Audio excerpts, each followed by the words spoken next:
Vitamin D কম থাকলে কি কি সমস্যা হয় সেগুলো আমি একটা ভিডিওতে বলেছি।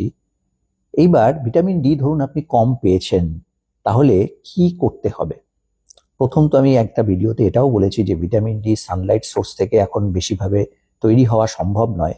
সুতরাং যদি দেখা যায় খুব বেশি পরিমাণে কম আছে, সেটা 10-এর কম, তাহলে কিন্তু পেশেন্ট যদি সিমটমস থাকে, পেশেন্টকে কিন্তু আমরা একটা অ্যারাকিটল ইনজেকশন বা 6 লাখ যে ভিটামিন ডি এর ইনজেকশন থাকে সেটা আমরা ইন্ট্রামাস্কুলার দিয়ে থাকি।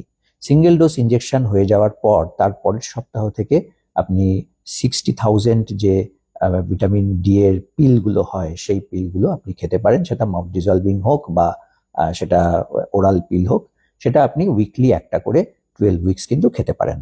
এবার 12 উইকস খাওয়ার পর অনেক পেশেন্টই ফট করে বন্ধ করে দিয়ে আবার বেশ কিছুদিন পরে, মাস ছয়েক পরে আমাদের কাছে এসে সিমটমস নিয়ে চলে আসেন। তাদের ক্ষেত্রে আমি বলবো যে 12 উইকস খাওয়ার পর অবশ্যই ফিজিশিয়ান ভিজিট করুন। কেমন আছেন, কি আছে সেই দেখে আমরা ভিটামিন ডি এর এস্টিমেশন করব। তারপরে আমরা উইকলি কন্ট্রোল করব নাকি মান্থলি কন্ট্রোল করব সেটা ঠিক করতে হবে। একটা সাব অপটিমাল লেভেল বা অপটিমাল লেভেল মেনটেন করার জন্য আপনাকে কিন্তু মান্থলি একটা করে পিল নিতে হতে পারে এবং আপ টু 2 ইয়ার্স নিতে হতে পারে।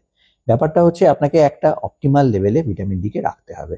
যদি দেখা যায় কমে যাচ্ছে তাহলে উইকলি ডোজ করে ওটাকে বাড়িয়ে নিতে হবে, এবং যদি দেখা যায় অনেকটা বেশি হয়েছে তখন আপনাকে মান্থলি করতে হবে।